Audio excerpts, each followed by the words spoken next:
Ang Parsa crispy lang. pata ba, harap na paa o likod? Ilagay nyo sa comments kung alam nyo, harap ba yan na paa o likod? So kung harap, kamay ba yun ng baboy? Kamay. Kaya nga. Di ba, pero pag sinasabi, oy, ang laki na ng pata mo. Oo, legs. Hindi, legs hind yun. nga. Kaya nga Ay, eh. hind. Oo. So hindi pwedeng maging crispy pata yung harap? Mas muscular ba yung hind legs or parang equal yung kanilang mass? Baka yung likod nagiging ham. Tapos yung harap crispy pata? Pero pata ba yung harap? Ito elepante lang ang apat ang tuhod.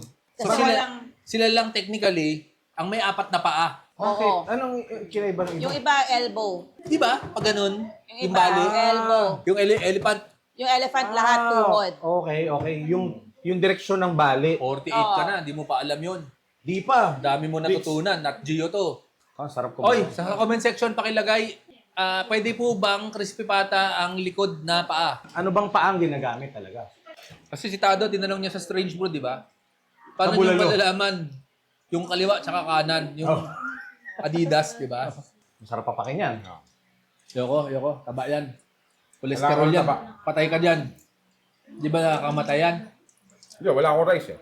Sige na. Kailangan ng fat.